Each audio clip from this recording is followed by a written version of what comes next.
Alô, você! Seja muito, muito bem-vindo. Eu sou o Gabriel E eu sou o Ricardo. e nós somos o BuzzFeed. Não, pera. Não, é Mojo Top 10. Não. Ah, não, aqui é só mais uma opinião sobre ciência.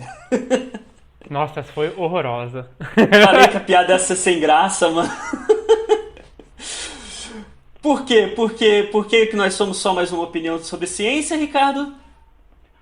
Porque nós damos opiniões sobre ciência. Eu pensei que agora era a hora pra você falar, não, por causa que nós Ah, sim. metemos o nosso. Não, o quadro, né? A ideia é que a gente dê aqui os nossos 10 centavos sobre determinado assunto científico. Os 10 centavos aí eu queria agradecer ao João Pedro Lima, grande Lorde Lima, pelo, pelo ditado, né? Dá 10 centavos sobre determinado assunto. E o quadro é sobre isso. E hoje a gente vai fazer uma coisa diferente, né? Uma coisa bem popular no YouTube, que são top 10, né? Só que, claro, a gente não tá aqui para fazer um top 10 qualquer. Na verdade, o top 10 nem é nosso. A gente, acho que antes de mais nada, tem que dar o crédito pro site Science News, que é um site muito bom sobre notícias científicas, tá? O site é o www.sciencenews.org.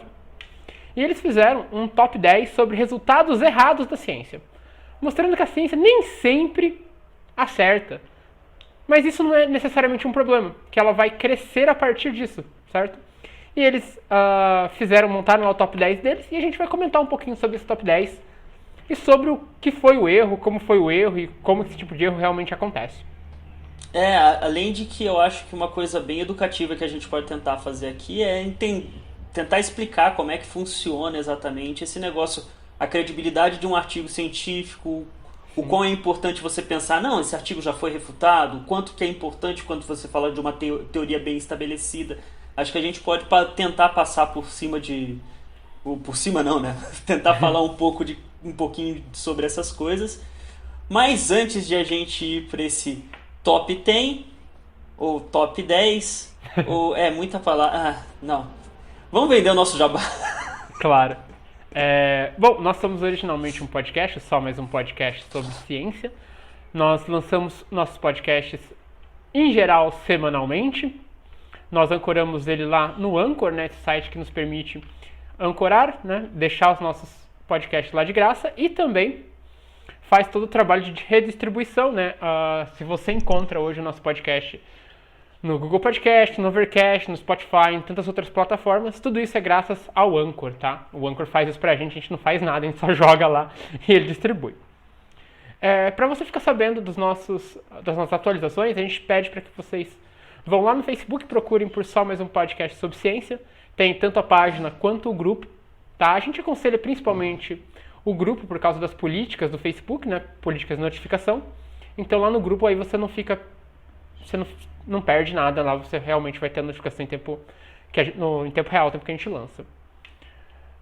Bom, se você está aqui no YouTube, por favor, se inscreva no nosso canal, ative o sininho, dê like se você gostou, dê dislike se você não gostou, comente. Se por acaso tem algum resultado errado da ciência que você não viu aqui, você acha que seria importante, coloca lá pra gente continuar esse papo por lá.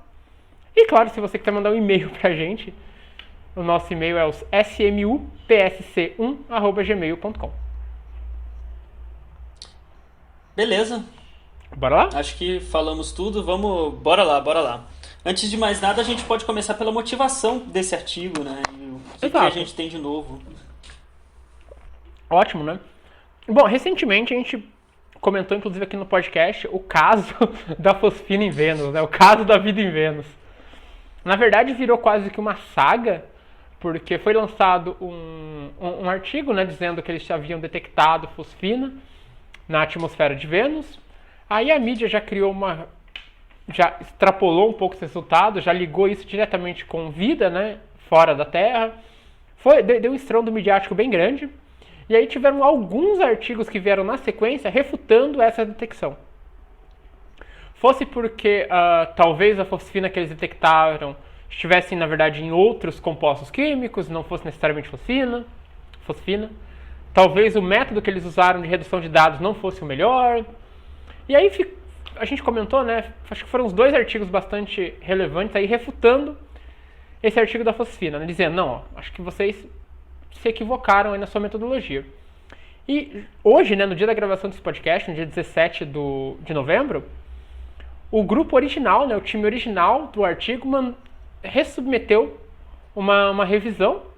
Tá? Eles aceitaram lá, né, responderam as questões levantadas pelos outros artigos e eles refizeram, né, as análises, né, usaram uma metodologia um pouco diferente e, de novo, comprovaram que existe sim, né, eles detectaram sim fosfina na atmosfera de Vênus, porém numa quantidade menor do que eles tinham detectado anteriormente.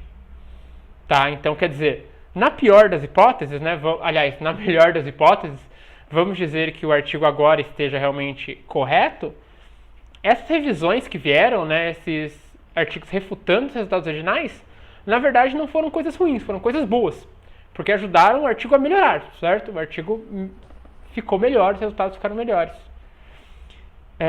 Eu acho que a gente pode até pegar 2 casos aí também, um mais recente e outro um pouco mais icônico, né?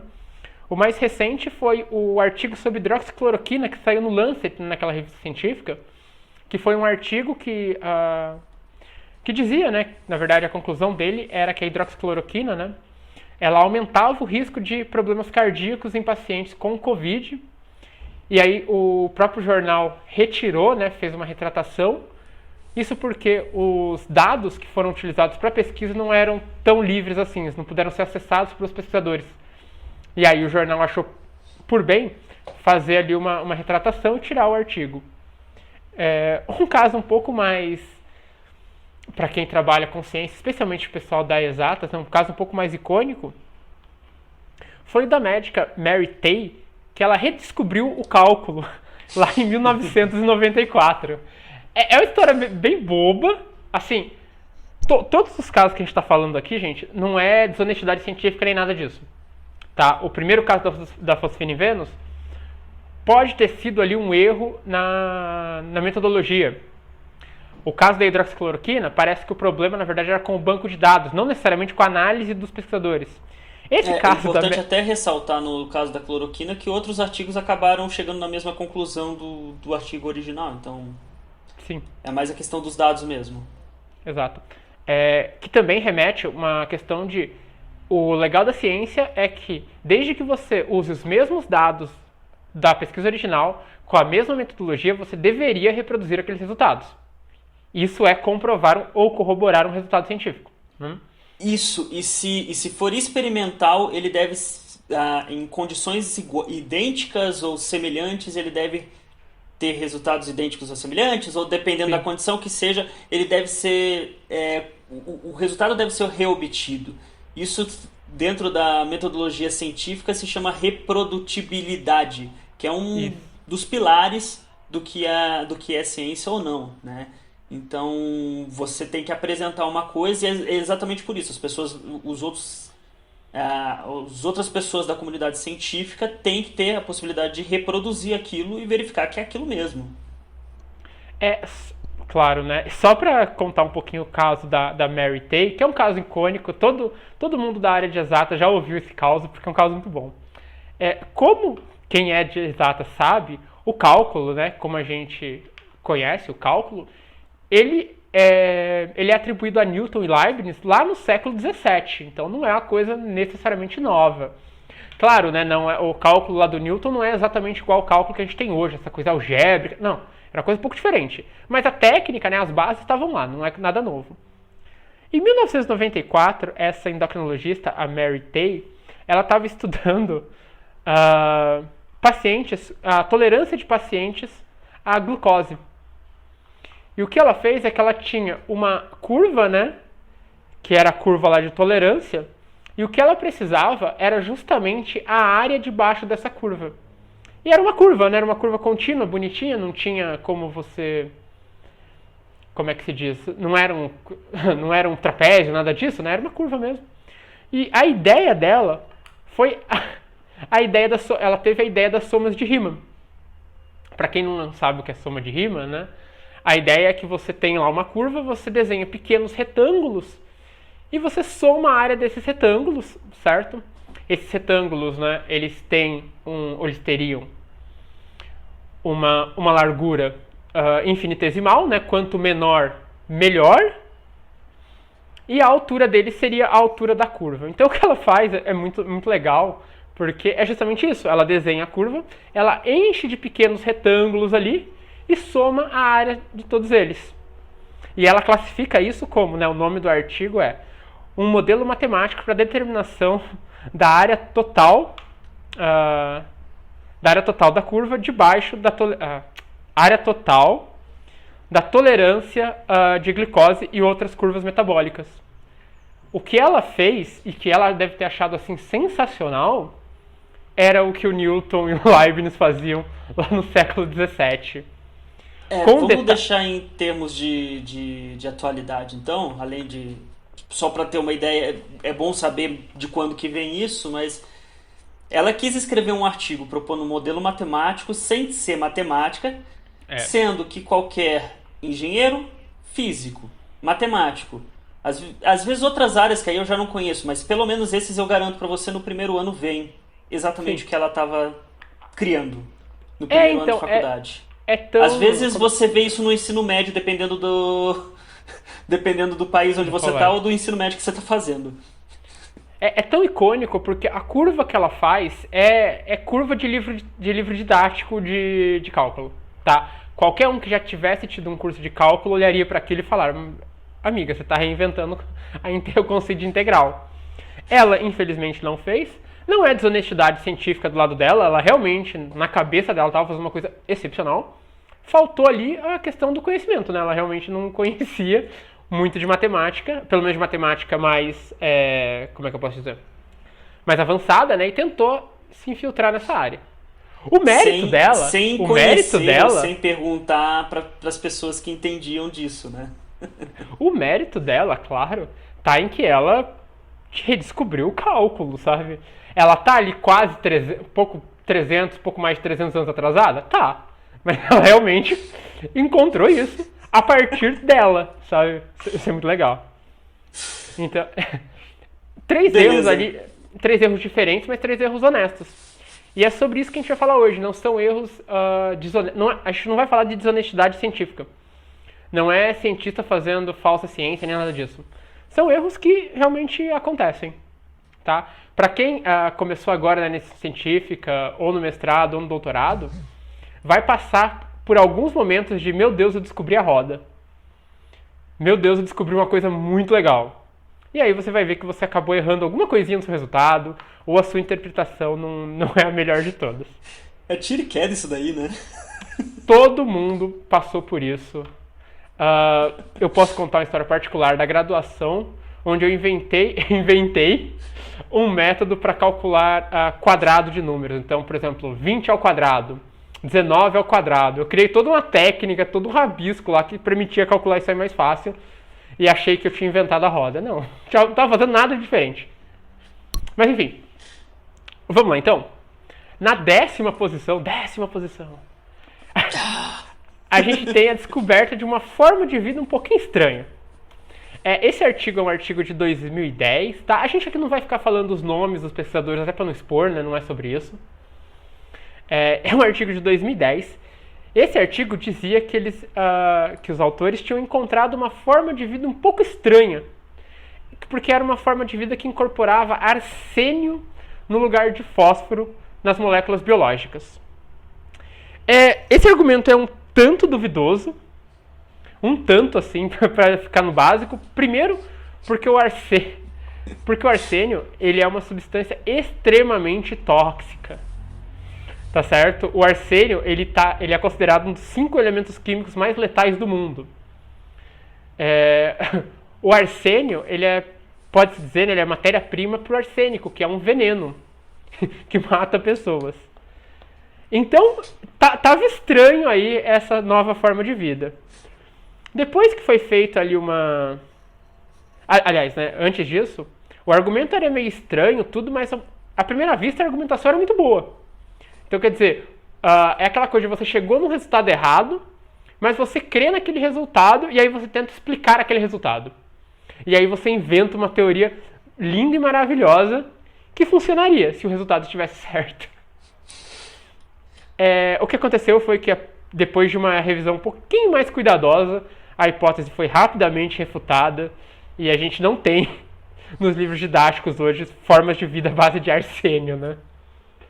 O que seria muito interessante. Isso que poderia ser chamado de vida antivida, né? Seria a vida antivida. Pra mim, isso é muito legal, principalmente a parte do... À primeira vista, a argumentação era muito boa. Porque, de novo, quem tá um pouquinho por dentro da ciência, quem nunca chegou num resultado um pouquinho diferente do que era esperado e, ao invés de contestar o resultado, tenta explicar aquele resultado? Sabe, pro pessoal um pouco mais leigo, imagina que você fez lá 20 dividido por 5 e em vez de dar 4, deu 4,5. E aí, em vez de tentar discutir por que não deu 4, você começa a tentar explicar por que deu 4,5. Na ciência, isso é um tanto comum, tá? Acontece com alguma frequência e aparentemente foi o que aconteceu aí com esse artigo de 2010. Para nossa sorte, as formas de vida à base de arsênio não foram para frente, né? Até porque...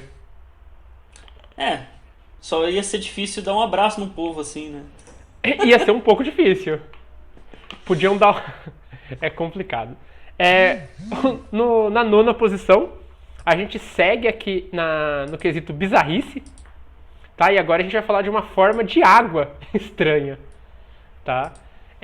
Esse artigo, né, essa forma de água estranha, ela é dos anos 60, ela foi proposta por cientistas soviéticos, e segundo esses cientistas soviéticos, eles haviam produzido uma nova forma de água.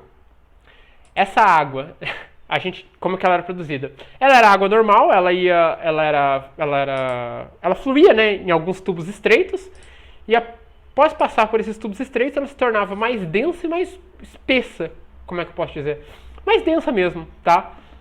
Ela essa mudava água... suas características de água, né? Independente, Sim. tipo assim, para a mesma pressão e temperatura, ela se tornava mais densa.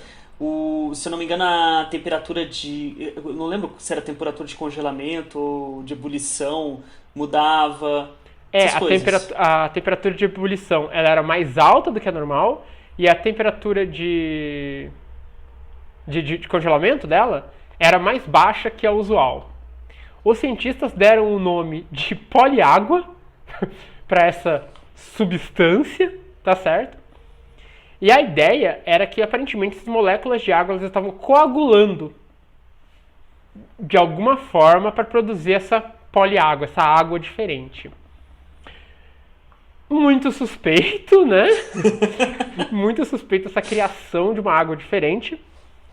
E aí no final dos anos 60 ainda, né? Quer dizer, não durou muito a ideia da poliágua. Um monte de químico ao redor do mundo tentou criar um experimento para reproduzir a poliágua. E rapidamente esses experimentos mostraram que, na verdade, as propriedades dessa poliágua elas vinham da presença de impurezas da água normal. Ou seja, na verdade, o problema dessa água diferente da poliágua é que a água normal que eles usaram para produzir a poliágua ela estava cheia de impureza, né? E aí dá esse probleminha.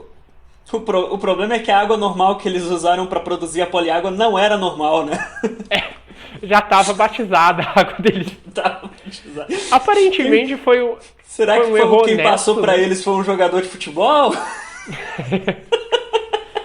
Não, porque foi na União Soviética e não foi na Argentina, né?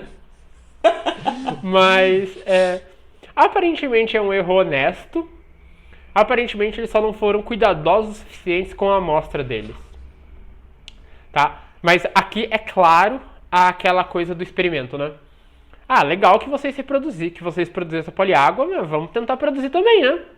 Qual que é a receita de vocês? Ah, a receita é essa. Pô, cara, eu não tô produzindo isso aí não. Deixa eu pegar uma água um pouquinho mais impura aqui, deixa eu ver. Ah, tá aqui a poliágua. Pronto. E é legal porque a poliágua foi proposta por cientistas soviéticos nos anos 60. A União Soviética nos anos 60 era bem fechada. Né? A gente tá, se você for parar pra pensar, lá na década de 60, a gente ainda estava passando pela Guerra Fria, né? Na verdade, a gente estava... Tava no auge, basicamente. Eu ia fazer o trocadilho que a gente estava no calor da Guerra Fria, né? Então, não era tão fácil assim ter acesso aos artigos da própria União Soviética. A gente tem esse problema até hoje, né? Muitos artigos da União Soviética, você tenta pegar dessa época, ali anos 70, 80, muitos deles estão em russo, né? Então, tipo, eu ia falar, esse é o primeiro problema, né? Eles estão em russo, né? E é muito difícil de você conseguir uma tradução, porque eles eram publicados não em revistas fora da Rússia, mas na própria... Aqui eu tô falando Rússia, tá? Já vou mudar. Não é na Rússia, é na União Soviética, né? A União Soviética era um pouquinho maior que a Rússia. Tá certo? Então, a poliágua não foi pra frente, apesar de ser uma ideia muito boa. Imagina, você descobriu um líquido produzido a partir de água, diferente da água. Poliágua. Voltamos a ter alquimistas, né? Voltamos a ter alquimistas. Cuidado pra não perder uma perna, um braço, um corpo numa brincadeira dessa. Tem que tomar cuidado. Beleza. Esse é um pouco mais recente, de 2011 já. E acho que Sim. esse você tem uma história particular, né? Dos neutrinos. Mas não são neutrinos quaisquer. São neutrinos que são mais rápidos do que a luz. Uou! Uou! Bom, primeiro de tudo, a velocidade da luz é um limite superior pra gente, tá? As velocidades deveriam ser menores que a velocidade da luz. Teoricamente, certo? Teoricamente, exatamente nessa questão, né? Se você encontra uma partícula, boa parte da teoria, boa parte do que a gente usa na teoria muda. Então, é uma, digamos assim, um alicerce da teoria que a gente usa hoje em dia. Então, esse limite é importante. Os neutrinos, né, para quem não sabe, são pequenas partículas leves, são partículas subatômicas, tá? Que se movem aí pelo espaço e se movem de maneira rápida. Então os neutrinos são partículas rápidas. Ponto. São partículas elementares como as que a gente falou no podcast do Fábio, se você ainda não ouviu. Isso, dá um pulo lá. Tá aí o gancho. Só que, apesar de serem rápidos, os neutrinos são tão rápidos quanto foi apontado numa pesquisa de 2011. Em 2011, os cientistas eles cronometraram o tempo que demoraria para os neutrinos se moverem de um... como que chama o negócio que colide partículas? É o acelerador de partículas. O acelerador de partículas do CERN, em Geneva, até um outro detector na Itália. Então eles iam fazer esse caminho... Só uma correção, em português é Genebra, tá? É Genebra? Eu peguei em inglês e pra mim... É horrível, é horrível porque eu tive que ir num congresso lá e é muito complicado você conseguir falar isso em inglês na diferença entre Gênova e Genebra, porque é Geneve, uma coisa assim. Ah, né? sim. Nossa, é horrível. Enfim, né? A ideia era simples. Eu vou cronometrar o tempo que demora para ele sair do ponto A e chegar no ponto B. Pronto. Parece simples, né? Porém, os reportes iniciais, né? Eles encontraram que os neutrinos chegaram a 60 nanosegundos mais rápido do que um raio de luz demoraria para fazer o mesmo percurso. Ou seja, neutrinos viajam mais rápido do que a própria luz. Um erro de 10 a menos 9 segundos. Ou 10 a menos 8, né? Porque é 60, né? E pronto, né? Isso aí tomou bastante espaço na mídia. Como vocês vão ver aqui, a mídia não costuma prestar um bom papel nessas horas, tá? Por que não? Porque a mídia a mídia, né, a imprensa tem que vender a notícia. Então, nossa, você tem uma partícula, um reporte inicial que diz que eu tenho uma partícula que pode viajar mais rápido que a luz. Pronto, você estampa bem grande assim na manchete do seu jornal. O problema, né, é que atraíram assim bastante a atenção da mídia e trouxeram junto com essa atenção um pouco de descrença da maioria dos físicos. Porque, como o Gabriel comentou, muita coisa do que é feita na área de partículas e em outras áreas também usa como limite superior, né, a velocidade da luz. O próprio Albert Einstein deveria estar muito triste no momento em que ele viu o neutrino viajando mais rápido do que a luz, né, porque ia ter que reviver bastante coisa do que ele fez. Também não durou Virando muito. no túmulo, né? Que ele tava morto naquela época. Sim, óbvio, tá? Não durou muito a ideia do neutrino super rápido. Em 2012, tudo voltou ao normal, quando a equipe de pesquisadores percebeu que um cabo elétrico solto tirou o cronômetro do experimento de sincronia. Tinha um cabo desplugado que eles não viram. Esse cabo tirou o cronômetro de sincronia e pronto. Tá aí essa diferença de 60 nanosegundos. A luz continua mais rápido que neutrinos. Eu posso dar Pode contar o seu caso, seu causo, né?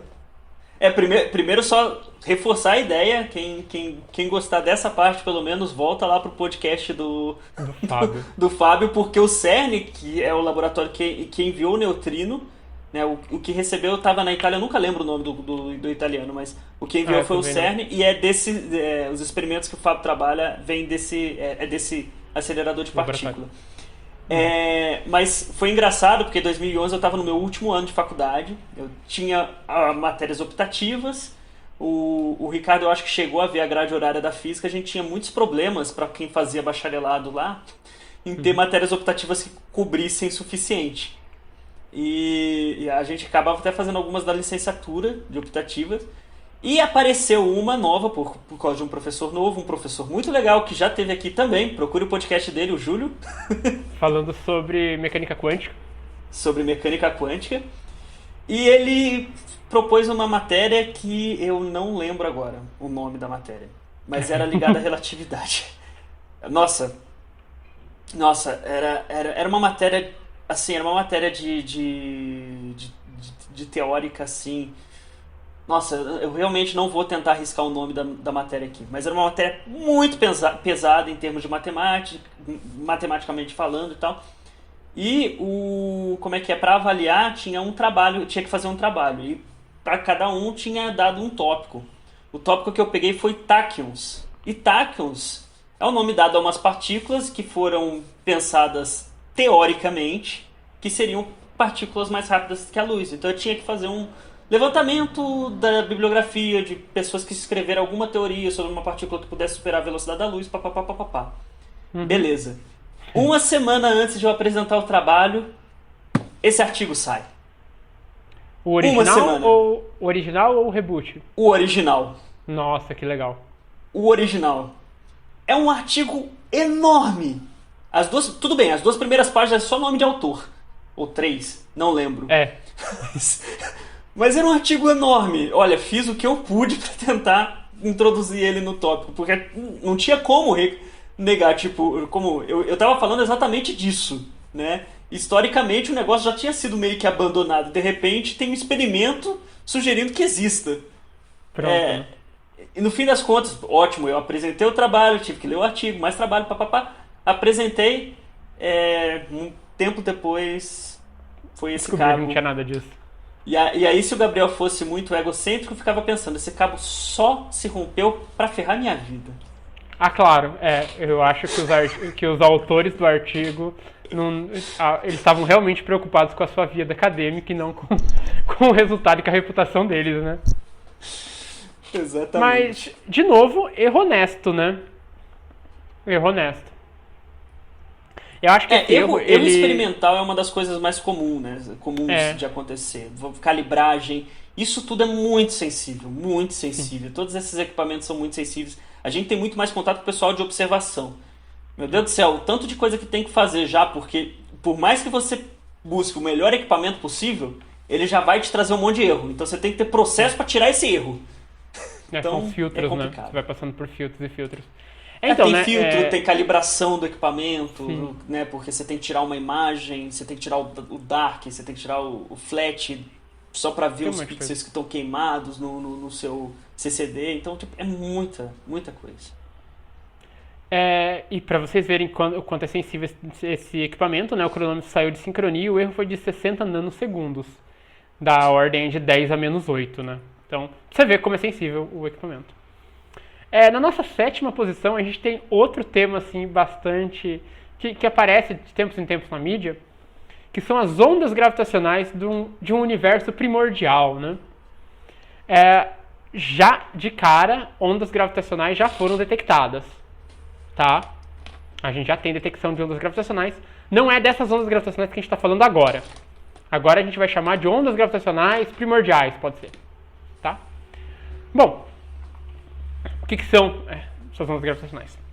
A gente sabe, hoje não é segredo para ninguém, que estuda essa área pelo menos, que todo o espaço, né, ele tá impregnado aí por radiação de micro-ondas, que seriam ali resquícios do Big Bang, que foi como acredita-se, né, por algumas correntes, como todo o universo começou lá há 13,8 bilhões de anos atrás.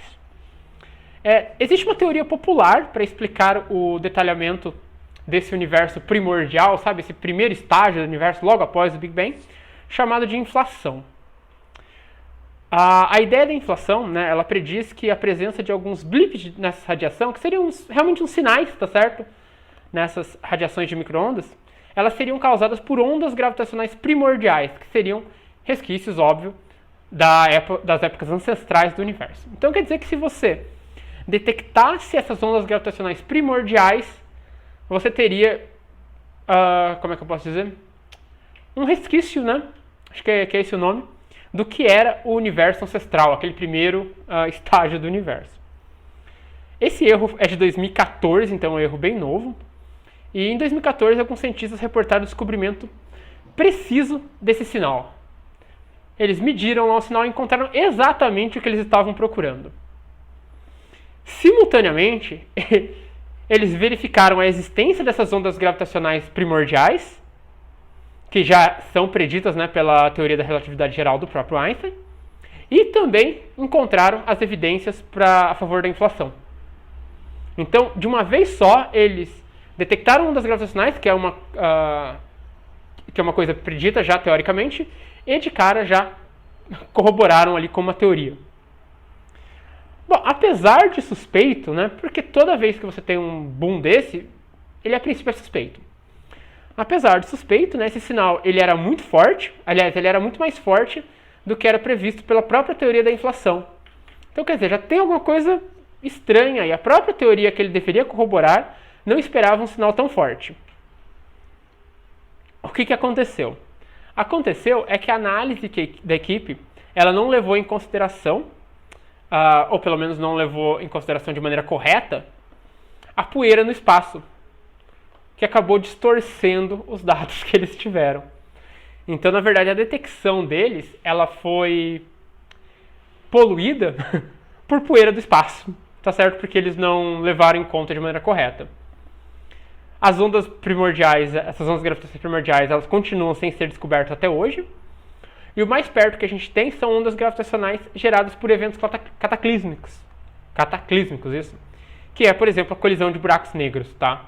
Isso foi detectado nos últimos anos por várias pessoas, por vários grupos diferentes. Mas as ondas gravitacionais primordiais, essas ainda não.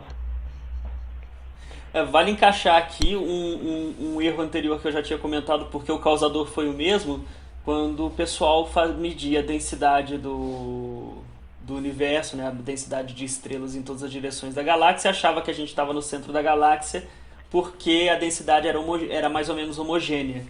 Quando, na realidade, o problema é que no plano da galáxia, a poeira acabava fazendo o processo que a gente chama de extinção estelar, né? Então, essa poeira atrapalhando aí. Claramente aí um erro de metodologia, né? Assim, é importante dizer que eles levam em conta a poeira estelar, só não levam ela em conta de maneira correta. Então, quer dizer, o jeito que eles lidaram com a poeira estelar não é o melhor jeito de fazer. E aí você teve uma contaminação nos dados, acaba sendo um pouco mais vergonhoso para os autores, porque isso apareceu na mídia em todo quanto é lugar, né? E aí eles acabam tendo que se retratar, dizer depois que, olha, teve um errinho aqui. Muito parecido, na verdade, com o da fosfina, né? Se você for parar para pensar. Bem parecido com o que dizem ser o erro da detecção de fosfina. Sim, o problema no método. E complica tudo porque a mídia foi inflou, né? Espalhou, inflou pra caramba, né? Uhum. Bom, esse aqui é um pouquinho mais antigo, tá? O número 6, que é o universo inteiro dentro de uma só galáxia. É aquele homem que se acha o especial, né? Pô, só na minha galáxia tá o universo todo. Bom, essa ideia, né, de universo dentro de uma galáxia só, ela também não é tão velha assim, tá? Ela é do início do século XX, então ali 1900 e qualquer coisa. E os astrônomos não concordavam muito bem sobre a distância da Terra até as chamadas nébulas espirais, que até então eram só nébulas espirais, a gente não tinha uma ideia do que elas eram. A maioria dos astrônomos da época, eles acreditavam que essas nébulas espirais na Via Láctea, como é que é? Ah, sim. Que as nébulas espirais estavam na Via Láctea e elas compreendiam todo o universo. Certo? Então você via aquela nébula e falava, não, isso aqui ainda está na nossa galáxia, o universo todo está por aqui. Felizmente, alguns experimentos insistiam, na verdade, que essas espirais estavam muito mais distantes do que eram calculados na época, sendo elas galáxias também, como a Via Láctea era, que era o que o pessoal chamava de ilha de universos. Então era como se realmente, acho que a associação está perfeita, né? Era um universo dentro de uma galáxia. Então você tinha várias galáxias e cada galáxia tinha o seu próprio universo. Sendo que o universo todo... Eu posso tentar dar uma arrumada nisso daí, porque o que acontece? Essa discussão, ela foi pré-conceito de galáxia. Então, o que acontece? Não é que o universo estava dentro da nossa galáxia. Você achava que tudo era uma coisa só. Né? Então, o que acontecia? O que acontecia é que se achava o que a gente chamava de Via Láctea, que antes não era assim uma galáxia, ela era o tudo, e esses espirais eram só nébulas, nuvens que geram estrelas e tudo mais, mas que pertenciam também à Via Láctea, seja a Via Láctea o que fosse, né? É isso. E aí, né, alguns cientistas já discordavam um pouco dessa ideia, falando não, essas nuvens estão muito mais distantes do que vocês estão achando, e elas são outras galáxias, né, outras ilhas, como a Via Láctea seria uma. O problema é que supostas evidências contra essa ideia de ilha de universo vieram a partir da medida do movimento interno das espirais, que é um negócio complicado de fazer. E como a gente vai ver daqui a pouquinho, é complicado e errado. Tá? Essa ideia, né, do movimento interno das espirais dizia que seria impossível detectar esse movimento se as espirais estivessem tão distantes como acreditavam aqueles que advogavam em favor de outras galáxias. Essa discussão durou até 1924, quando o Hubble, sim, aquele mesmo Hubble, ele estabeleceu com um pouco mais de certeza que pelo menos algumas dessas nébulas espirais eram de fato galáxias que estavam bem distantes da Via Láctea. Tá certo? O Hubble ele é o primeiro que realmente aponta essas coisas com algum tipo de evidência, né? Por isso que ele é tão famoso. E no final, a gente acaba mostrando que essas medidas de movimento interno das galáxias elas eram muito difíceis de fazer e também estavam erradas. Na realidade, cuidado quando falar o porquê que Hubble é famoso, porque Hubble para Hubble galáxias... é famoso por muita coisa. Não, Hubble para galáxias é tipo Newton para mecânica newtoniana, tá ligado? Tipo, ou sei lá, é porque ele fez tudo. Você vai começar a estudar galáxia, você vai estudar processos, parece que o cara foi e invadiu todas as áreas, porque, não é basicamente mais da distância e tudo mais. Mas o cara simplesmente fez muita coisa na área de galáxias. Então, o telescópio que leva o nome dele e tudo mais faz muito sentido. O cara, ele descobriu, ele deu a evidência pra gente finalmente comprovar o que era uma galáxia, deu o método de medida de galáxias, mediu boa parte das nébulas que antes eram consideradas como nébulas, assim, fazendo um mapeamento das galáxias, descobriu um monte de leis, onde ele aplicou a constante chamada constante de Hubble, né? Nossa, o que ele fez com galáxias realmente é muita coisa. Sim. E a ideia do universo todo dentro de uma galáxia não durou muito, não passou da década de 20. Felizmente, né? Ok. Eu acho que vai ser importante já ressaltar um negócio que é tipo assim, uma das técnicas, tem algumas técnicas de medida de distância, mas uma das que é mais interessante e que você pode classificar como diferentes, mas na realidade o que muda de principal é o corpo que você tá usando. Uhum. É, por exemplo, quando você usa uma estrela ou uma supernova ou algo que tenha um brilho em que você consegue medir a variação do brilho, na realidade, em que você consegue medir essa variação do brilho e você sabe por que o brilho está variando. Porque aí, mais ou menos, o que acontece é, com essa variação você consegue medir a massa da estrela, você consegue medir a luminosidade da estrela. Aí, comparando a luminosidade da estrela com a luminosidade... a magnitude aparente da estrela, você consegue encontrar essa distância, né? Salva esse pensamento que a gente vai precisar dele daqui a pouquinho. Não, por isso, eu só tô falando, tipo, já dando esse daí, a gente deve repetir. Outra coisa, outro processo, só para comentar, um processo, tem várias formas também de fazer o redshift, né? Que quando uma coisa está se aproximando, quando uma coisa está indo, tem o chamado efeito Doppler. Isso é muito fácil para ondas mecânicas como o som. Você ouve a ambulância vem num agudo e vai num grave, certo? Eu acho que é isso mesmo. Para ondas eletromagnéticas, isso vai mudar o comprimento de onda. Basicamente, você vai ter cores diferentes, certo? Então, explicando de uma forma um pouco mais simples, pessoal, eu não sou da área, eu não sou tão didático assim para explicar, mas dá para ver a rotação dá para ver a velocidade de rotação, sim, mais ou menos, se você vê essa diferenciação de cores de uma galáxia indo, como é que é, do braço que ela está indo, o braço que ela está voltando. Então, dá para ver até de muito longe esse movimento de rotação.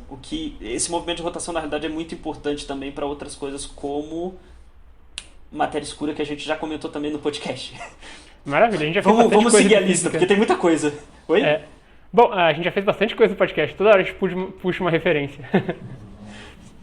Sim. Bom, no quinto lugar a gente tem o pulsar super rápido de uma supernova. Meu Deus, quanto termo específico, né? De novo na astronomia, tá? O evento aconteceu em 1987, quando uma supernova, né, ela apareceu na Grande Nuvem de Magalhães.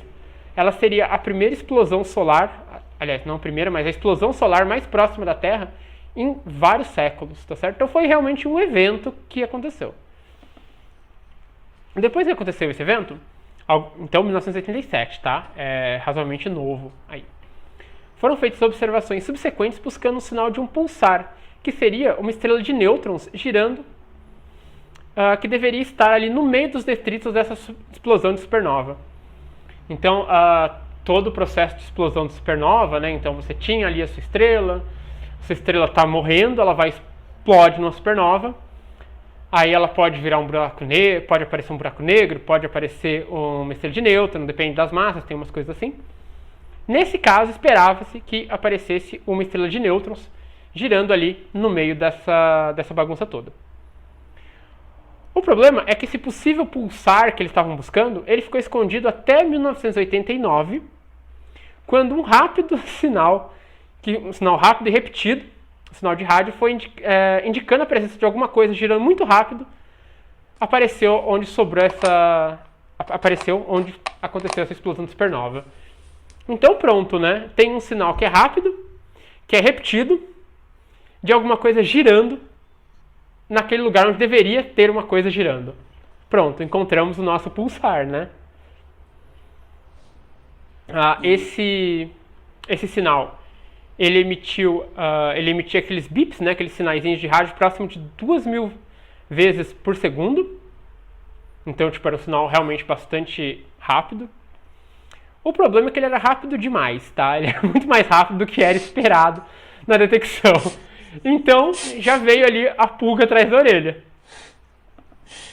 Eu acho que ele era mais rápido do que era possível, era previsto pela teoria, né? Sim.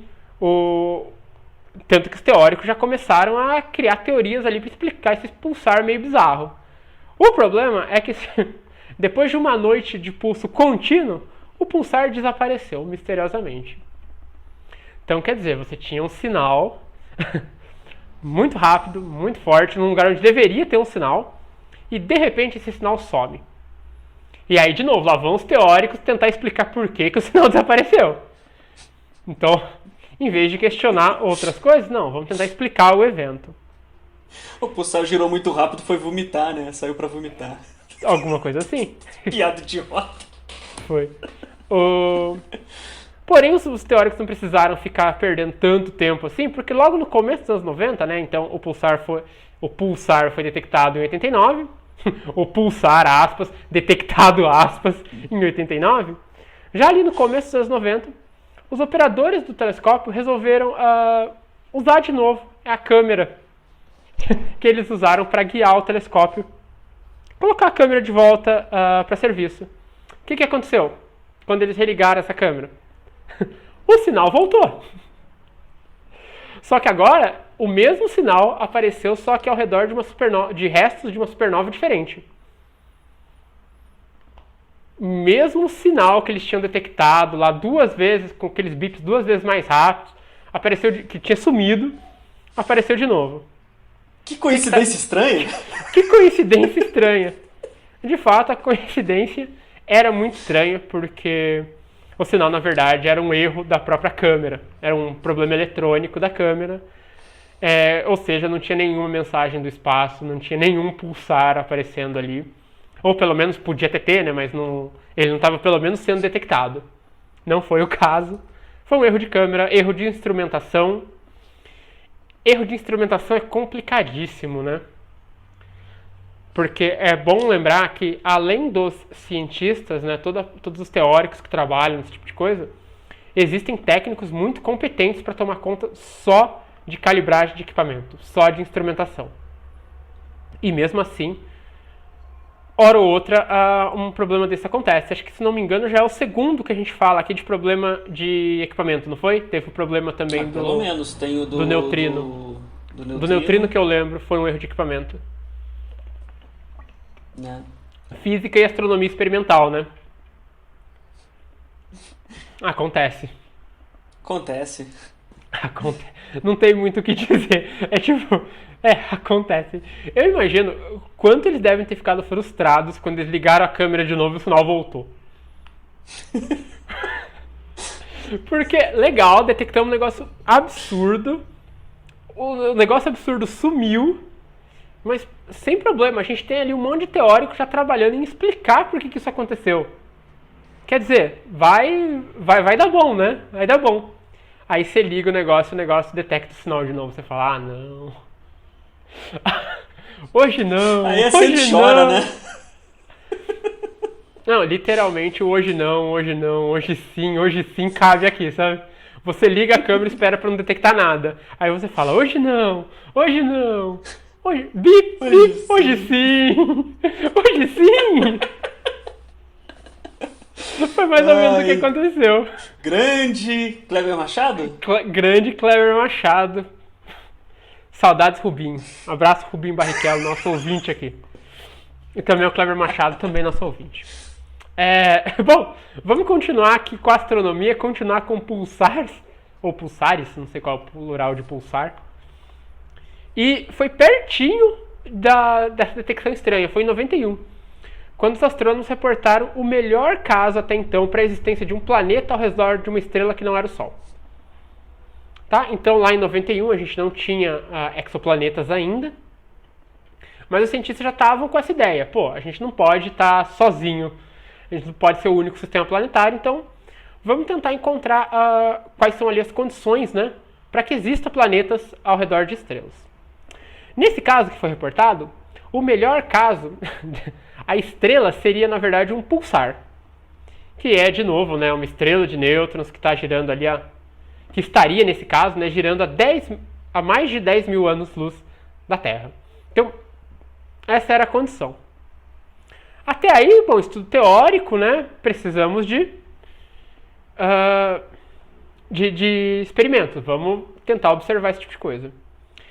E aí, algumas variações nos pulsos de rádio de um pulsar sugeriram a presença de um planeta companheiro orbitando um pulsar a cada 6 meses. O pulsar era exatamente o que o pessoal tinha predito teoricamente. 6 meses? Exatamente metade do período orbital da Terra. Ai, que curioso. Qual foi o problema nesse caso, né? Assim, é bom dizer que existem planetas ao redor de pulsares, tá certo? Hoje a gente sabe, mas não era esse caso aqui. Não foi o de 91, pelo menos. O que aconteceu foi que os astrônomos eles haviam utilizado um valor impreciso para a posição do pulsar no céu. Então eles mediram ali o negocinho e faltou um pouquinho.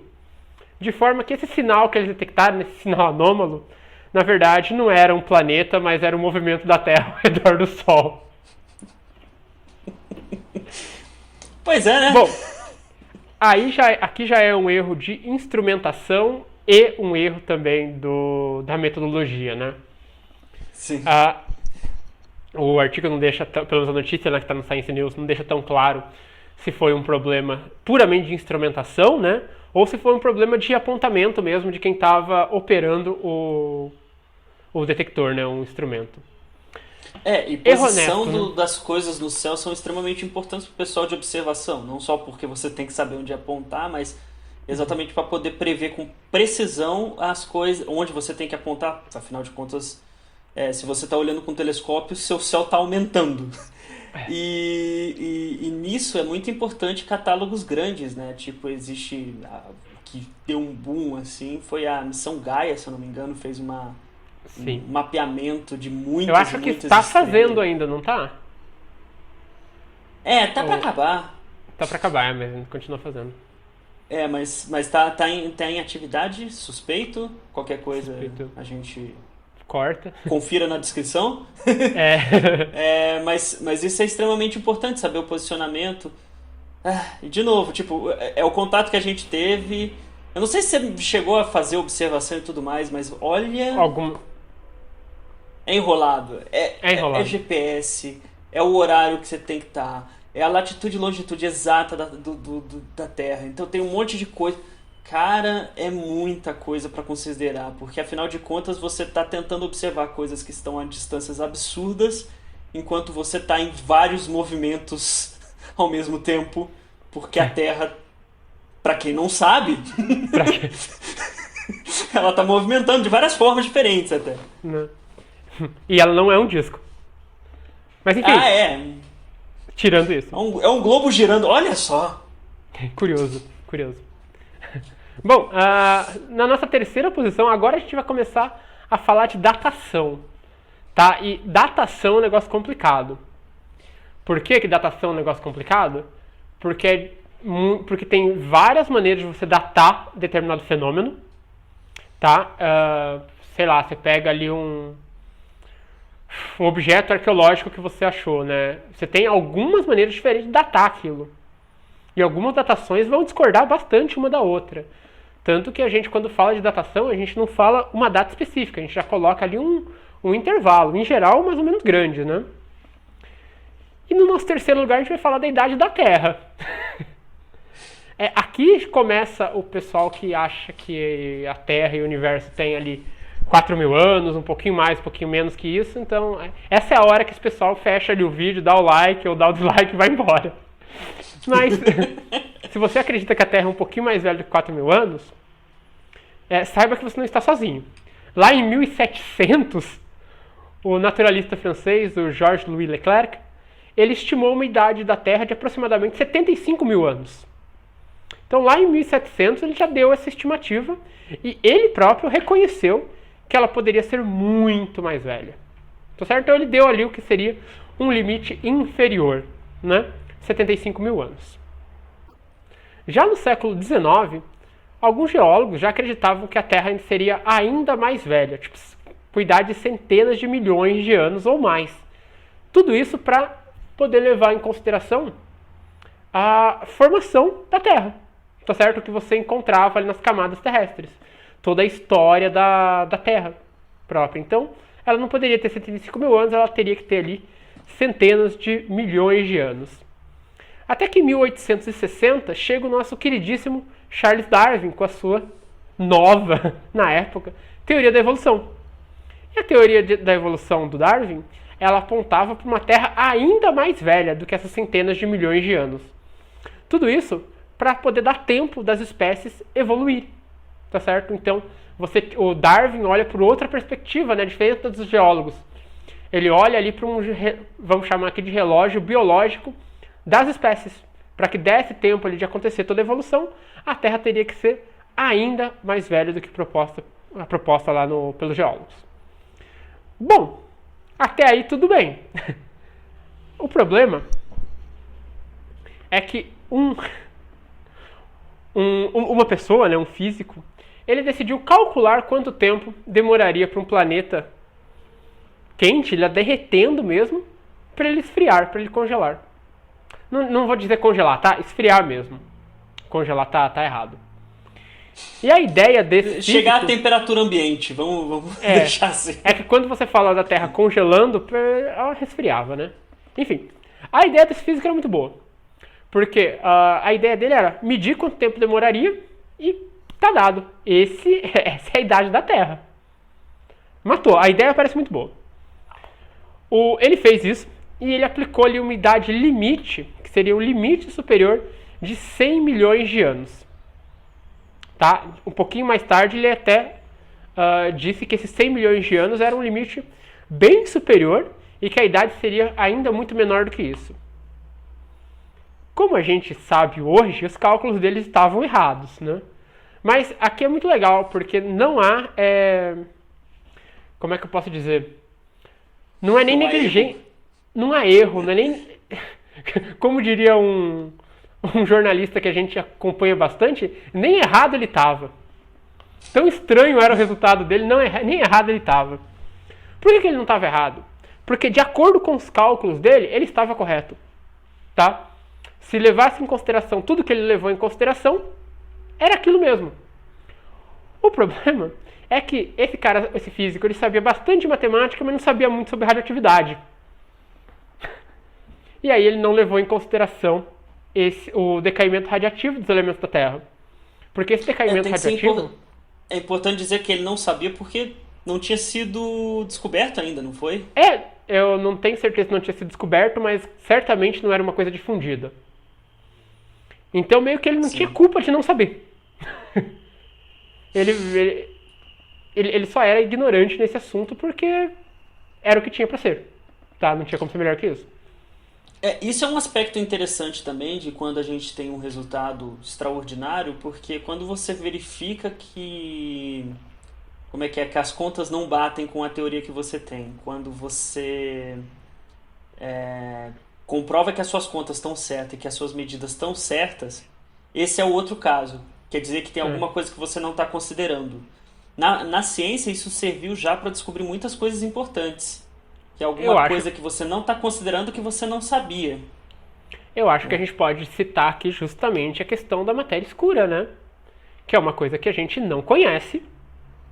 A gente sabe que está lá, mas eu não sei o que é, não tenho muita ideia sobre ela. Sei que ela está lá e ela afeta os meus cálculos, então eu tenho que levar ela em consideração de alguma maneira.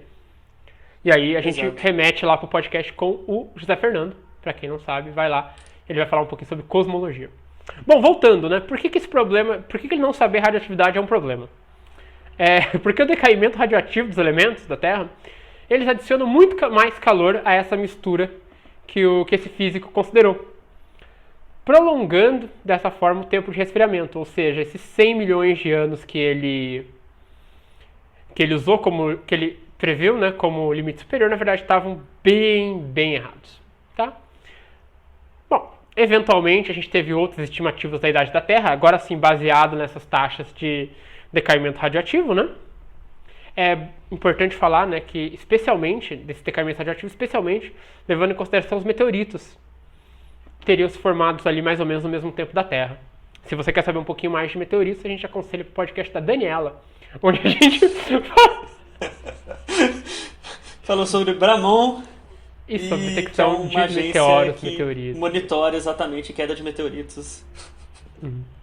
Bom, Ótimo, ótimo. só pra gente encerrar, né, pelo menos essa parte, a estimativa atual para a idade da Terra é de cerca de 4,5 bilhões de anos. Então, Eu só quero adicionar que isso daí é tipo é a estimativa atual que é mais aceita, mas ainda é muito complicado. sim. Primeiro que a gente tem a gente tem um limite máximo que é exatamente a formação do Sol, né? Que é mais ou menos a formação do sistema solar. Mas é complicado porque você tem como chegar nessa idade de várias formas. Tem, por exemplo, de como tentar contabilizar a idade por formação planetária, por simulações, que é Aham. uma outra ferramenta. Tem por essa parte de geologia. Então tem muita forma diferente. E assim, a gente vai. Essa parte é legal, que a gente só bate o martelo mesmo quando tudo casar. Porque Encaixa, né? enquanto não está casando, pode ser que tenha alguma coisa nova para se descobrir na outra área. Não, Né? exato. É todo esse problema de datação, né? Então, esse erro da ciência, na verdade, ele é um erro bom, porque o cálculo dele não estava errado. Tudo que ele fez estava correto. O problema é que ele não tinha todas as informações, né? Aí não tem muito que possa fazer. É a progressão do conhecimento, né? É. Isso é importante, né? Esses erros que vão acontecendo, como esse, por exemplo, ele é um erro muito bom. Porque ele realmente te dá essa escadinha do conhecimento, né? Olha, cheguei até aqui com o que eu sei, não tá batendo, tá? Eu preciso de mais alguma coisa. Nesse caso foi a questão da radioatividade. Bom, Sim. se a Terra tem 4,5 bilhões de anos, a gente sabe que o Sol tem que ter mais, certo? Se o Sim. Sol tem mais, o Sol que está dentro do universo, quer dizer que o universo tem que ser mais velho que o Sol. Por óbvio, né? Consequentemente, por transitividade, tem que ser mais velho que a Terra, certo? Sim. Ótimo, então segura esse pensamento. Porque agora a gente vai para o nosso segundo erro, que é a idade do universo. Datação é um negócio complicado. Bom, lá pelos anos de 1920, os astrônomos já tinham a ideia de que o universo estava se expandindo. E junto com essa ideia de expansão do universo vem a pergunta, né? Tá, mas então por quanto tempo ele está se expandindo? Qual que é a idade do universo? Desde o Big Bang até o atual. Bom, o que eles fizeram foi medir a taxa de expansão atual e fazer uma extrapolação para o passado da taxa de expansão. Então eles encontraram, né, isso já é um resultado bem antigo, bem antigo, que o universo teria menos de 2 bilhões de anos. O que já não bate, né? Não tá muito legal aí essa medida de 2 bilhões de anos, justamente porque, como a gente acabou de comentar, devido aí às medidas radioativas, a gente já sabia que a Terra tinha 4,5 bilhões para mais, né? Então, bom, 2 bilhões não tem. Esses primeiros cálculos, né, por que eles subestimaram essa idade? Porque esses primeiros cálculos da expansão do universo, eles eram baseados nas medidas de distâncias das estrelas do tipo Cefeidas, que são um tipo de estrelas que pulsam radialmente, né? E elas produzem algumas mudanças de brilho. Tá certo? Então eles usaram essa distância das Cefeidas para poder calcular essa expansão do universo. E acho que agora aqui entra legal aquele comentário que você fez. Sim. Não, então, é porque você tem métodos diferentes de medir distâncias, né? Aliás, eu abri um negócio aqui, assim, para pequenas distâncias, aqui está em parsec, eu não vou conseguir explicar agora o que é parsec, mas é uma forma um pouco geométrica de você criar uma medida, que é uma ótima medida para se fazer, em torno de 3 ponto alguma coisa anos-luz, se não me engano, tá? Cada parsec. Então, em torno de um parsec, de pouco menos de um parsec até, sei lá, 100, 500, 800 parsecs, você pode usar, 500 parsecs, você pode usar muito bem a paralaxe, né? Paralaxe de Park. É um método, basicamente, que você consegue, geométrico para conseguir fazer isso daí. Depois disso, de 40 parsecs a 10 kiloparsecs, você consegue usar o paralaxe por espectroscopia. Então, usando o método de espectroscopia, a mesma técnica. Aí entra esses métodos de corpos variáveis, de iluminação variáveis. Então, de 5 a 100 kiloparsecs você consegue medir com uma população de um tipo de estrela específica que tem uma variação de brilho, que é a 2RR Lyrae. Ok? Ela tem uma variação. E esse método que eles usaram consegue medir de 1 kiloparsec a 30 megaparsecs. Certo? De 1000 kiloparsecs a 30 milhões de parsecs, usando população 1 cefeidas, certo? Só que existem distâncias muito maiores do que isso. É isso que talvez seja interessante de falar. Por exemplo, se você usa tipo supernova tipo 1A, você consegue medir coisas acima da distância. Caramba, quanto que é isso daqui? De 1 bilhão de parsecs. De 1 bilhão de parsecs. Ok? Então, só para constar, se você está usando a técnica, só uma técnica, você não está vendo o mais distante possível. Exato. E o problema, justamente com essas estrelas variáveis, nesse caso as cefeidas, é que elas parecem um pouco com lâmpada. Sabe, cada lâmpada tem lâmpada de brilho diferente, né? Isso acontece com as cefeidas também. Você tem cefeidas de brilhos variáveis. O que aconteceu foi justamente que essa variação ela acabou contaminando o cálculo da taxa de expansão do universo. Por isso que eles chegaram num número tão baixo como 2 bilhões de anos. Hoje, atualmente, né, a gente tem outros métodos para essa medição, e os métodos tendem a convergir para um universo de 13,8 bilhões de anos, mais ou menos. O que aí tá legal, porque aí a Terra seria um corpo até novo no cosmos, né? Sim. Então, tipo, esse método... Isso daí estava na época ainda que eles estavam calibrando o método, porque você precisa dessas estrelas variáveis. Você tem que conhecer muito bem o corpo para conseguir. Mais pra frente, o pessoal vai começar a calibrar um método com outro, né? E vai conseguir resolver esse problema de contaminação, de variação de brilho, né? Depois eles vão ver que eles vão finalmente achar essa constante de Hubble um pouco melhorzinho, eles vão calibrando cada vez mais e conseguem mexer isso. Então, tem a taxa de expansão e tem outras coisas também, tipo densidade de matéria. Tem uns cálculos interessantes que, tipo, você tem um decaimento, mais ou menos... Você tem um comportamento de proporção do universo, e para chegar até o nosso universo daria exatamente a idade do universo, né? O legal desses 13,8 bilhões mais ou menos é que independente, tem vários métodos convergindo para o mesmo número. Então, isso é muito legal, muito melhor do que ter só um método apontando para tal coisa, né? O método das cefeidas ele era um pouco complicado na época, porque o pessoal não sabia trabalhar muito bem com estrelas de brilho variável, e aí você acabava, sem querer, contaminando os dados, né? De novo, né? Progressão do conhecimento. Isso é muito sensível. Progressão do conhecimento, né? Progressão do conhecimento. Assim, é uma ferramenta assim, absurda esse negócio de você usar cefeidas, de você usar supernovas do tipo 1A, de usar essas coisas. É uma ferramenta absurda. Mas você tem que conhecer muito bem, muito bem. É interessante, por exemplo, que você tem dois tipos principais ali de cefeidas, certo? Você tem um que é rico em metal e de populações normalmente de estrela do tipo 1, e é um pouco mais luminoso. E tem a tipo 2 de cefeidas, que é pobre em metal, e mesmo tipo de população de estrelas, e é um pouco menos luminoso. Então, a curva das duas é completamente diferente. Se você identifica uma sendo a luminosidade da outra, o seu erro é bem grande de distância, entende?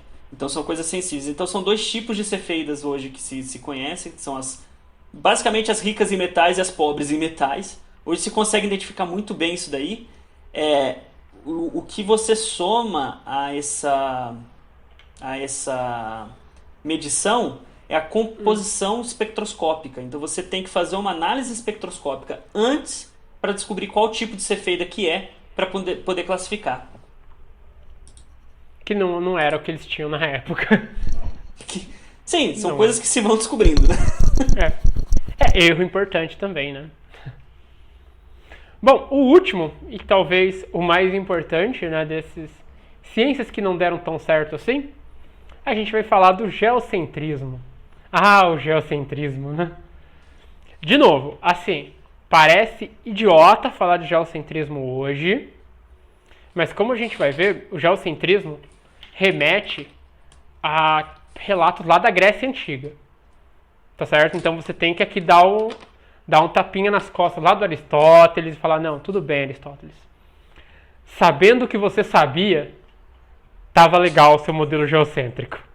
O que não pode é você dar um tapinha nas costas do seu amiguinho de hoje que acha ainda que a Terra está no centro do universo. Aí não. Aí tá errado. Tá? Bom, falei do Aristóteles, ele não foi o primeiro a dizer que a Terra era o centro do universo. Mas ele talvez tenha sido o mais enfático no assunto, o mais dogmático sobre aquilo. Por quê? Porque ele acreditava que ele tinha encontrado uma verdade absoluta, apenas usando lógica. Porque na cabeça de Aristóteles, lá na Grécia Antiga, era lógico que a Terra seria o centro do universo e tudo estaria em volta dele. Certo? Por quê? Porque, bom, ele está parado na Terra. Certo? E tá tudo girando. Então ele fala, olha só. Bom, o Aristóteles ele acabou insistindo bastante na ideia da Terra no centro do universo, tá? Do modelo geocêntrico, pode? Posso dar o dedinho ali? Tem mais coisa, porque isso daí estava na concepção do que o universo era feito também. Né? Sim. Tipo, você tinha aquela ideia de elementos e tudo mais, e qual que é o lance? A Terra... É a Terra. O elemento terra, ele tendia a ir pro chão. E tudo que tivesse um pouco de terra tendia a ir pro chão. E o chão, tudo era atraído pra terra. Então, a terra era o centro. As coisas deviam estar caindo no centro. É por isso que as coisas caem. Na realidade, teria uma justificativa ali depois pro que seria a gravidade. Não, era exatamente o que eu ia falar, né? Tipo, a ideia da lógica do Aristóteles era essa. Essa é a lógica que eu tenho. Assim, o elemento terra, tudo tende para ele. Então ele deve estar no centro. Então quer dizer que o planeta Terra, pronto. Bom, o Aristóteles infelizmente não estava correto. Porém, a ideia dele dura até 1543, aproximadamente, quando Copérnico começa a apresentar alguns argumentos de que o Aristóteles estaria errado. Então, olha só, parece bobo quando a gente fala em voz alta hoje sobre geocentrismo, mas pega lá, Grécia Antiga até 1543, quanto tempo te passou? Era um modelo forte, não era um modelo simples. E legal que o Copérnico não teve vida fácil com a ideia do modelo dele, onde a gente não estava no centro do universo. O Copérnico não teve vida fácil e o nosso queridíssimo Galileu também não. Porque o Galileu, agora sim, né, quando ele aponta lá a famosa luneta dele para o céu e ele começa a observar, por exemplo, as fases da Lua, pronto. Gente, a gente não está no centro do universo. Coisíssima nenhuma. As fases de Vênus. Eu falei fase da Lua, né? As fases de Vênus. Eu ouvi o que eu falei e eu falei, não, tá errado. Não, que o Galileu observou pra ser... Bom, ele deve ter visto também as fases da Lua, né? Todo mundo vê. Mas não foi isso que foi o determinante pra ele. O determinante pra ele, nesse caso, foi as fases de Vênus. E aí foi que ele definiu, olha, gente, não é um sistema geocêntrico, né? A gente tá num sistema onde a estrela que é o centro de tudo, que é mais ou menos o que a gente usa hoje, né? Mais ou menos no sentido de, se a gente tá falando do nosso sistema solar, né?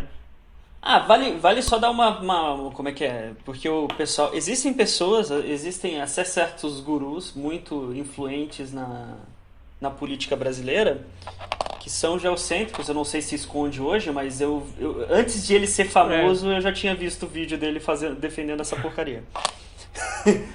Mas, né, normalmente pessoas que vão lá tentar batalhar defender isso como verdade, vão chegar e vão querer ainda falar, não, porque sei lá o que contra o sistema heliocêntrico. Olha, sistema heliocêntrico também, calma lá. Tipo, a gente não tem mais uma visão de centro, porque a ideia, exatamente esse é o problema, né? Da onde se cria o centro? Ó, corpos mais massivos, eles são imperativos na interação gravitacional, então os outros corpos você consegue descrever muito melhor orbitando eles. Um corpo mais massivo do sistema solar é o Sol. Tem 99 e poucos por cento da massa do sistema inteiro. Ponto. Então tudo vai girar em torno dele. E as outras coisas vão girar. Todas as coisas giram em torno, e aí o que a gente tem da teoria atualmente é que não existe nenhum centro. Não existe centro. Não tem referencial preferencial, pessoal. Beleza? As coisas... A melhor forma de descrever as coisas é elas girando em torno das coisas que são mais pesadas que elas. Para falar um pouco disso, a gente teria que entrar na ideia de centro de massa do sistema, né?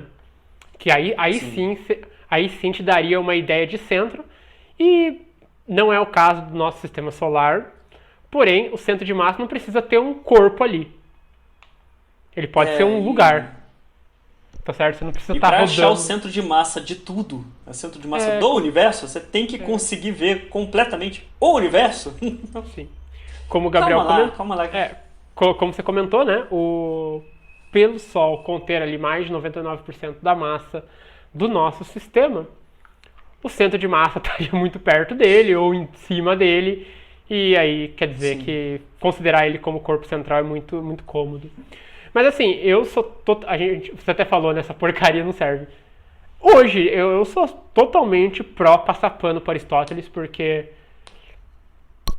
na época dele é o que tinha. Isso faz parte do processo, isso faz parte do processo. De novo, isso faz parte do processo. Hoje em dia não faz sentido. Né? Não, assim, e é importante dizer quanto o modelo geocêntrico é importante pra gente cair no modelo que a gente tem hoje, né?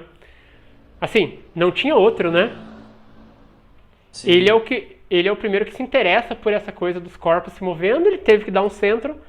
Teve mais alguns, que tipo, tem toda a história por trás disso daí, né? Tipo, sim, esse é o mais famoso, né? A Igreja Católica assumiu como é que é, a ciência aristotélica, mas eu não vou querer falar. Sim, eu não vou entrar muito dentro disso daí, talvez num podcast mais pra frente a gente consiga entrar nessas informações, mas tem muito do que, como é que é, a dominação de quem dominou cientificamente o mundo por um bom período de tempo e o que eles era imposto.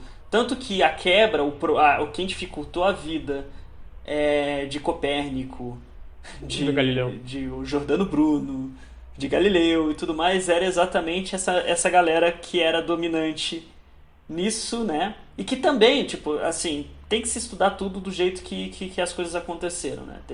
A ciência basicamente estava na mão da igreja, né, nessa época. Né?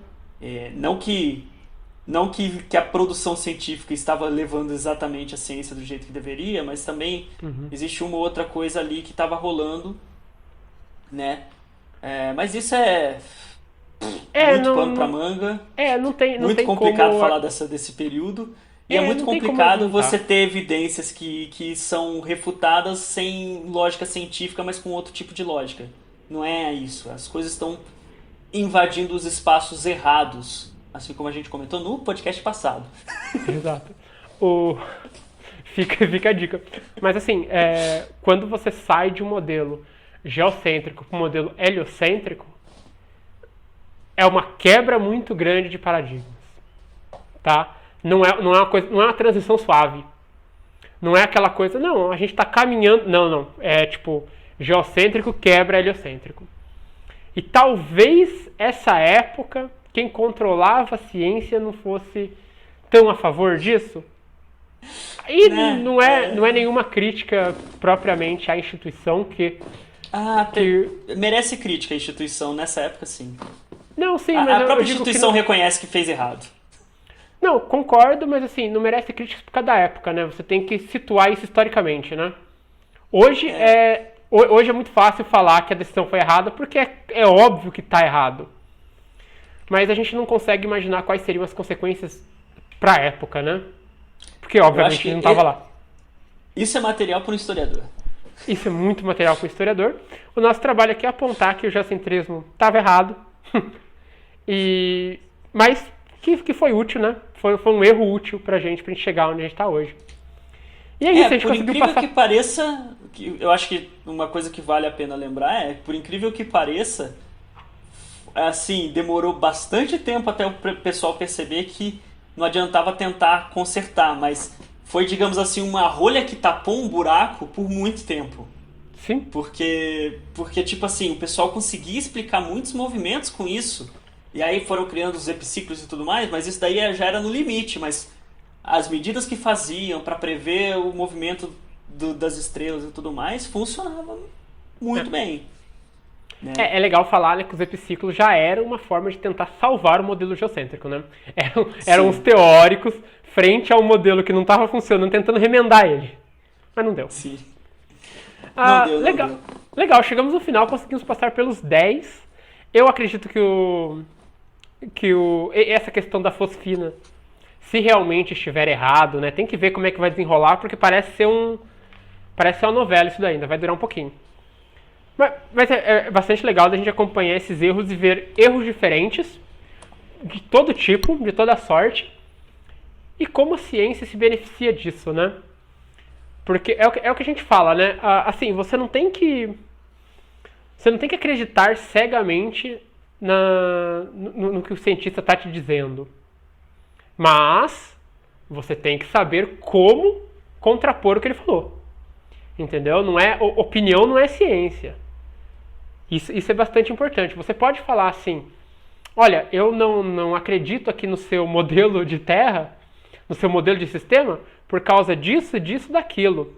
Porque o seu modelo não responde essa, aquela e aquela outra questão. E eu tenho esse modelo aqui que resolve aquilo, aquilo, aquilo outro. Você não pode simplesmente chegar e falar, eu não gosto do seu modelo, eu prefiro o meu. O seu responde alguma coisa? Não. Tem alguma evidência científica do seu? Não. Isso é opinião, né? A ciência não tem problema. A ciência não tem problema com gente questionando ela, né? Desde que seja feito da maneira que tem que ser feito. Seja feito com ciência, né? Ciência refutando ciência. É assim. Uhum. Eu acho que agora é a hora da gente ressaltar algumas coisas aqui, como eu falei que a gente podia tentar ser um pouco didático para quem não está exatamente no meio científico, né? Porque o instrumento mais importante que a gente tem, já tem há um tempo e a gente usa hoje é o instrumento mais importante para a gente, é o artigo científico. O artigo, você pode entender ele tentando pensar num artigo de jornal, é uma notícia, né? Sim. Só que é diferente porque você tem que passar por um processo de revisão por pares, ou seja, outras pessoas que são da área também vão ver se o que você está fazendo faz sentido e se ele pode ser publicado. Isso é importante para a gente filtrar, fazer a primeira filtragem das coisas, porque senão a galera vai começar a escrever qualquer coisa, né? E para a gente se focar naquilo que realmente interessa. Certo? Então, primeiro você pode já rejeitar o revisor pode rejeitar, mas obviamente, tipo assim, quando você tem uma pessoa escrevendo um artigo, normalmente são mais. Você tem a limitação de ser uma pessoa, a pessoa erra. Você tem duas pessoas revendo esse artigo. É uma limitação menor, Sim, mas ainda existe uma limitação. Né? Porque as pessoas erram. E aí você tem toda a comunidade científica vendo uma evidência e querendo testar, porque é importante, se aquilo é uma notícia importante, aquilo vai ser testado e para ser reutilizado e tudo mais. E aí, conforme mais pessoas vão entrar nisso, a gente vai excluindo a possibilidade de erro humano. Então, vai pelo menos diminuindo, esse processo... Né? Oi? Pelo menos diminuindo bastante, né? Ou pelo menos diminuindo bastante. Mas esse processo é meio longo. E assim, ele não se dá num artigo. Um artigo que foi publicado não é uma verdade, ele só faz parte do processo. Por isso, o que a comunidade científica aceita, a maioria grande da comunidade científica aceita, é o que deve ser tomado como o caminho certo naquele momento. Entendeu? Uhum. Porque é a forma que a gente conseguiu de ter um pouco mais de precisão naquilo que a gente procura. Então, o que acontece? Parece que vai dar muito acontece de dar muito descrédito porque quando sai um artigo com uma quebra grande de alguma coisa, pô, isso vai impactar a comunidade, o que vai ser importante porque o pessoal vai rever. O problema é que vem a mídia convencional e joga aquilo, vende aquilo, sem tomar o devido cuidado. Quando a gente está na área de ciência, eu não sei, algumas vezes você já deve ter ouvido eu, Ricardo, falando assim, bom, precisa de mais comprovação, precisa ser retestado, precisa ser remedido, alguma coisa assim. Agora, quando você está no público geral, aquilo já aparece como se fosse uma verdade absoluta. Calma lá, não funciona assim. E foi o caso da fosfina, foi o caso do que mais? Que a gente mencionou aí algumas coisas que assim, dão uma ótima manchete de jornal, mas não necessariamente são verdades, pode ser só uma tentativa. E aí é importante também saber disso, né? Tipo, existe um processo para tentar minimizar os erros. Mas errar é importante. Sim. Ok? Porque se você não puder errar, você não tenta. E é importante que o cientista tenha pelo menos liberdade de ele errar, né? Uma vez ou outra, dependendo do erro que ele cometeu e por aí afora. Né? Varia muito, né? A gente tem que também dar a questão do que tipo de erro, né? Então a gente comentou ali, por exemplo, da fosfina, que está agora na moda. Aparentemente foi um erro de tratamento de dados. A gente teve o erro do pessoal da hidroxicloroquina, né? Que não foi um erro deles, foi só uma dificuldade de acesso a dados. Talvez os dados não estivessem de acordo. Político. Talvez. Político, né? A gente comentou alguns erros de instrumentação, né? Então, talvez o seu instrumento mediu. Então, tem vários tipos de erro. O que tem que prevalecer, né, é a honestidade científica. Nenhum dos erros que a gente cometeu foi um erro pensado, um erro mal intencionado. Foi alguém falando, deixa assim mesmo. Ou, eu sei que está errado, mas que vá. Não é esse caso. O que a gente citou aqui, tem alguns outros casos que qualquer dia a gente poderia abordar.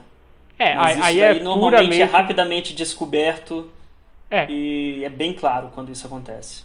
Sim, não, é a questão da desonestidade científica, aí sim, aí você cai em outro campo que é fim de carreira para quem foi desonesto ali, né? Os que a gente comentou aqui hoje não. Assim, são erros que acontecem por limitações da época, limitações de instrumento, erros de instrumento, e é legal porque, em geral, e aqui o caso da hidroxicloroquina foi um desses, os próprios autores, quando cometem um erro desse tipo, assumem o erro, vão lá, se retratam, falam, olha, não, a gente errou mesmo, erro de instrumentação aqui, ó, não é isso, é aquilo. O problema é que talvez esses erros não apareçam da maneira positiva que os resultados são divulgados na mídia, entendeu? Por exemplo, resultado positivo, vida em Vênus, o cara nem falou de fosfina, fosfina tá lá nas letras miúdas no meio do texto que ninguém lê, que o cara lá só tá interessado na manchete. Na hora que sai a manchete do tá errado, é assim, cientistas erraram. E aí você põe em xeque não o grupo que cometeu o erro, mas a classe científica como um todo, né? E isso aí é outra coisa, a mídia não costuma prestar um bom serviço nesses termos, nesses assuntos. Né? Não. Sim. Pior, né? E o interessante é uma coisa que você falou, mas que é bom a gente pensar nisso também, né? Por exemplo, o jornal, quando tem que se retratar, normalmente coloca lá uma nota bem baixinha e tudo mais. Artigo científico, quando você tem que se retratar, normalmente se retrata na mesma revista. Então, o mesmo tamanho. Sim. Né? Em geral, você manda outro artigo falando, ou você sobe em alguma dessas plataformas, tipo o Archive, e aí você cita as pessoas que te refutaram. Então, por exemplo, né, vamos dizer, eu escrevi um artigo, o Gabriel me refutou, eu vou mandar um artigo citando ele, falando, olha, até eu fui refutado por esse autor, por causa daquele motivo. Eu vou tentar responder as questões dele ou não, né? Ou falar, não, ele estava certo mesmo e eu estou errado. Ou, não, ele está errado por causa disso, daquilo. Vira um debate, né? Sim, exatamente. É por isso e lembrando que quem refuta leva citação, e citação é um ponto positivo na continha dos cientistas. Tem essas coisas aí. Por isso que a gente até falou que o caso da fosfina deve ganhar mais alguns capítulos por aí. Beleza, acho que tá legal. A gente falou bastante. Nossa, gente, eu acho que esse vai ser o maior. Uhum. Esse vai ser o maior, mas eu acho que é importante. Oi? É importante para mostrar que a ciência não está acima de cometer alguns erros, né? Acontecem, porém a ciência não costuma esconder esses erros. A ciência gosta desses erros, ela se utiliza desses erros. Não é aquela coisa que, não, não vou mostrar isso. Não, mostra sim, porque isso vai ajudar outras pessoas, né? É que nem a ideia de caminhos errados, né? Resultados ruins, que é diferente de erro, é resultado ruim, né? Que não indica nada de novo, mas é um caminho que você queima, que você não precisa que ninguém mais passe por esse caminho. Ciência é um negócio colaborativo. Você colabora, exato. Acho que essa é a palavra. Beleza, a gente lembra que tem podcast novo saindo nesse mesmo dia, corre lá para conferir. Se você ficou até aqui, eu acho que o Ricardo, se você ficou até aqui, você deve alguma coisa para nós, não deve? Não, com certeza. Se você passou essa 1h30 ouvindo a gente groselhar aqui, você deve... Porque, assim, se você passou 1h30 aqui, você foi pelo menos entretido pela gente. Pelo menos entreter você, a gente entreteu. Não, mas eu tava lavando louça. Pô, louça longa, essa louça assim de 1h30, né? Mas eu tava fazendo faxina em casa. Tá, mas você podia estar fazendo faxina ouvindo qualquer outra coisa e decidiu ouvir a gente. Então, se a gente groselhou o suficiente para te entreter até aqui, por favor, né? A gente pede pra você divulgar o nosso vídeo, se inscrever no nosso canal, ativar sininho, comentar se a gente groselhou alguma coisa errada aí nos comentários, se você tem alguma... Porque a gente colocou, apesar de a gente não ter feito a lista, né? Foi o Science News que fez, e a gente agradece o Science News por ter feito. Teve bastante aí assuntos de astronomia, né? Eu sou de outra área, teve esse erro assim. Não, coloca aí, talvez a gente comente em algum outro episódio. Então, até mais. Até a próxima semana. Tchau, tchau.